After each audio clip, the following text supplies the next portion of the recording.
Le Damien, Oui, bonjour Edouard. tu vas bien? Ah, impeccable, malgré le temps. Malgré le temps, effectivement. Donc Damien Jacobs de chez Retis, ça fait 20 ans ou plus, je sais pas, tu vas me dire, que tu gravites autour de l'e-commerce en Belgique et en France et au Luxembourg. Tu as écrit plusieurs bouquins, tu es prof et tu as une agence de conseil. Et c'est quoi, quels sont le genre de clients qui viennent chez toi et comment tu les encadres, comment tu fais ton boulot d'architecte d'un e-commerce? Oui, c'est vrai qu'on a plutôt un boulot d'architecte à faire en sorte que les entreprises qui veulent vendre en ligne puissent autant que possible réussir, se trouver dans les bonnes conditions. Et bon, quand on est un architecte, on va aider quelqu'un à concrétiser un projet business. Un architecte qui va regrouper des éléments et il va aider à trouver les bons maçons, les bons acteurs. Et le domaine du web, en 20 ans, c'est très complexifié, donc on demande à beaucoup de clients de pouvoir s'y retrouver. Et quand un client vient face à toi, là, comment, à part les petites conversations d'usage pour se présenter, c'est quoi le genre de première question que tu lui demandes? Comment tu essaies de ressentir son niveau de maturité pour identifier les premiers conseils que tu peux lui donner? Bon, il y a souvent des questions de compréhension de ce que le numérique peut apporter ou ne pas apporter. Il y a parfois quelques petites idées préconçues qui existent, comme penser qu'il suffit d'avoir son e-shop pour pouvoir vendre et qu'en fait la plus grande difficulté pour que certains s'imaginent dans l'e-commerce, c'est de trouver la bonne plateforme. Et puis on va leur expliquer un peu plus la réalité, c'est de percevoir...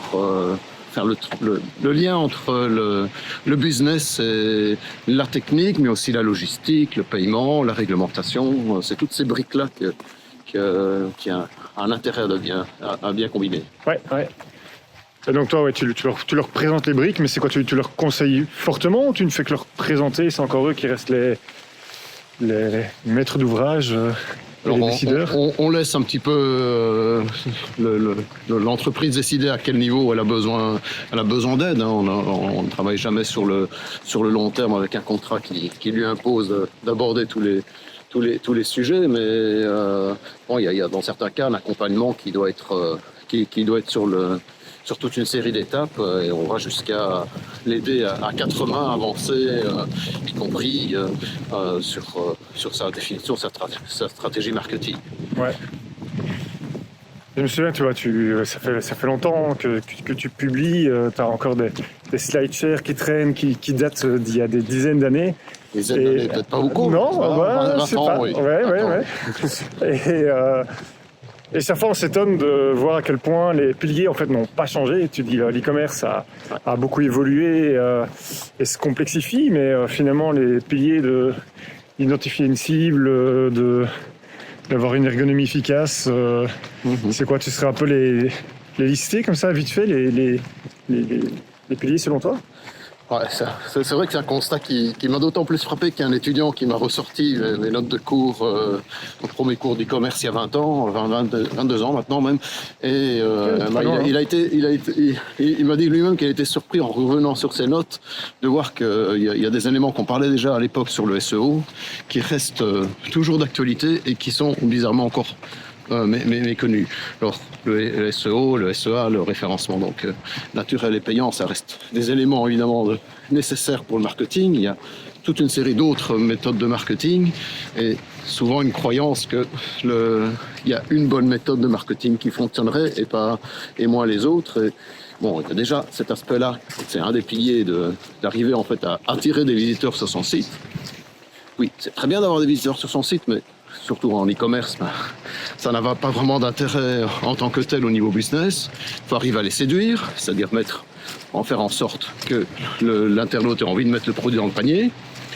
Et c'est absolument rien n'est encore gagné quand il a mis le produit dans le panier, puisque il faut faire en sorte que l'internaute maintienne le produit dans le panier, fasse tout le check-out, y compris le paiement. Là, c'est une phase où on se pose un tas de questions. Est-ce qu'on a bien fait, est-ce qu'on fait bien d'acheter chez cet e-commerçant?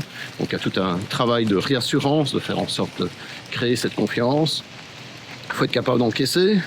Bon, c'est relativement facile d'encaisser en ligne quand on vise juste un marché national, mais si on vise un marché international, c'est un grand défi. Et à l'international, c'est aussi encore un plus grand défi, la logistique. Donc ça fait vraiment partie des différentes briques. Les lois de chaque pays en matière de TVA et de produits. Oui, l'interprétation qui peut avoir de ces réglementations. La culture aussi des acheteurs qui peut varier, hein, avec, par exemple, en Allemagne, grande habitude à retourner les produits. Il faut être capable de gérer ce genre de situation au niveau SAV, au niveau logistique. Donc ça fait partie des éléments. Et puis, il y a in fine quand même faire en sorte d'être rentable. Et que ton client revienne. Et oui, la rigueur aussi en plus fait à fidéliser. Voilà. Effectivement, ça fait cet ensemble de briques. Parfois, on a tendance à les siloter, à ne penser qu'à un aspect. Et peut-être la plus grande difficulté en e-commerce, c'est de faire en sorte que l'ensemble de ces éléments-là soit optimisé. Ouais. Ah, donc c'est pas un architecte, c'est un chef d'orchestre alors qui... Un chef d'orchestre, ça me donnerait l'image qu'il y a une baguette et qu'il faudrait tout obéir derrière une personne. Voilà, c'est peut-être pas tout à fait ça. Ouais. Et puis bon, mais il y a l'idée qu'il faut effectivement... On est plus orchestre de chambre en Belgique que grand opéra, quoi. Non. Peut-être aller par là. Hop. Et... ouais, c'est intéressant. Et alors, tu dis, pas de baguette magique. C'est vrai qu'il y a quand même toutes ces modes. Hein. C'était le M-commerce il y a 10 ans. On est passé par le marketing automation. Puis maintenant, on vient avec l'intelligence artificielle et toutes les suites. Est-ce que pour toi, c'est des choses comme ça qui ont quand même tenu dans le temps ou tu as l'impression que tout ça, c'est souvent que des modes? En tout cas, c'est pas des éléments de rupture fondamentaux. Hein. L'intelligence artificielle, il y a une partie mode maintenant. On en parle évidemment un peu de façon très accentuée, mais il y en a beaucoup qui font de l'intelligence artificielle depuis pas mal d'années sans s'en rendre compte. Ouais. Même nous tous, on a avec notre smartphone déjà toute une série d'éléments d'assistants vocaux qui sont d'intelligence artificielle derrière. De toute façon, ouais. Okay. Oui, donc l'effet, il faut parfois être attentif à l'effet de mode ou parfois ou à purement des intérêts marketing de certaines grosses sociétés à travers le monde qui se disent on a intérêt à promouvoir telle solution. Et aussi intéressé évidemment, pas directement se dire ça doit être quelque chose qui n'a pas d'intérêt, mais il faut quand même réellement toujours se dire par rapport à mon business, qu'est-ce que ça va réellement pouvoir m'apporter à moyen terme et à long terme. Et il y a des technologies comme la blockchain dont on n'a encore probablement pas vu toutes les pertinences, mais quand est arrivé la mode des NFT, voilà, il y avait quand même quelques éléments qui pouvaient laisser douter de l'utilité de cette technologie-là à court terme dans l'e-commerce. Dans l'e-commerce, ouais, c'est clair. Certains sont, en tout cas, réussi à gagner plein mal d'argent avec cela. Après, moi, j'ai ma collection de cartes des rappeurs français en mode NFT, comme on collectionne des cartes Panini, dont je suis très content, qui contribuent à rentabiliser les petits acteurs. D'ailleurs, tu parlais des retours en Allemagne. On sent que ça, c'est un sujet qui est en train de quand même sacrément changer.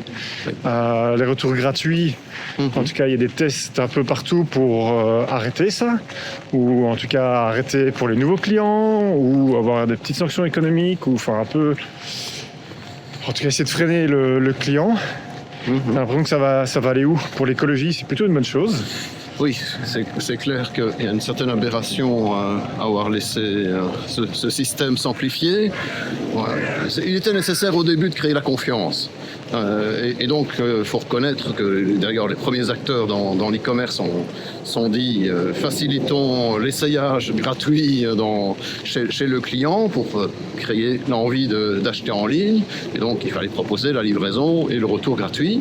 Et les réglementations, pour justement créer la confiance, ont exigé que ces retours puissent se réaliser sans contrainte, sauf éventuellement le paiement.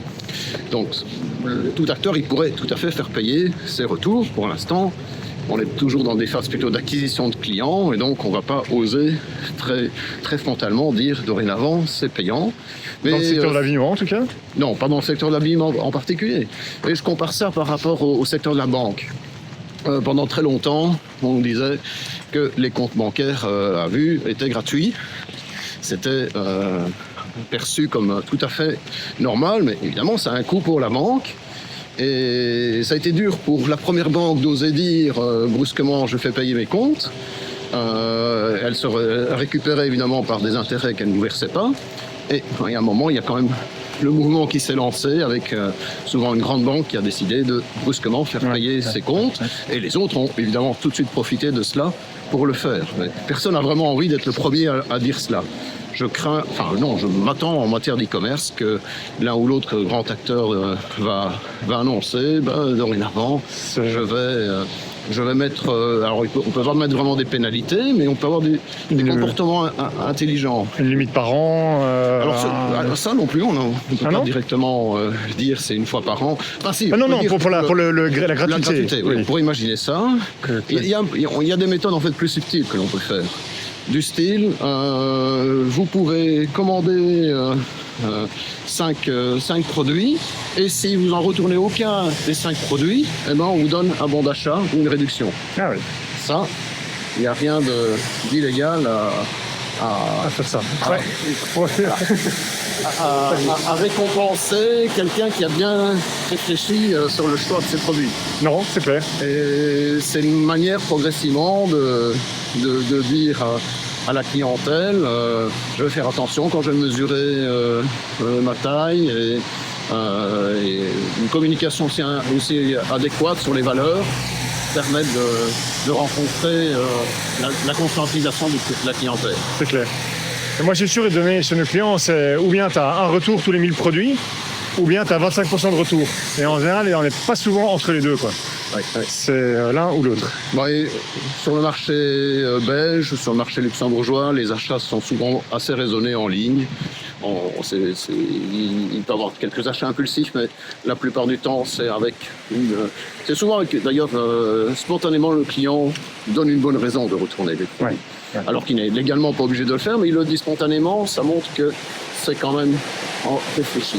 Ouais. Sur d'autres marchés, aux Pays-Bas, la France et surtout l'Allemagne, là par contre, le consommateur se dit que c'est un droit de retourner, donc il a tendance un peu à abuser pas d'un point de vue légal, mais d'un point de vue usage. Un grand merci pour ces petits papotes. Alors, c'est un plaisir de partager cela. Si les gens veulent te trouver, ils te trouvent où ? Ils me retrouvent sur retis.be ou sur LinkedIn. C'est un plaisir d'échanger. Au plaisir. Allez, ciao. Ouais. Merci.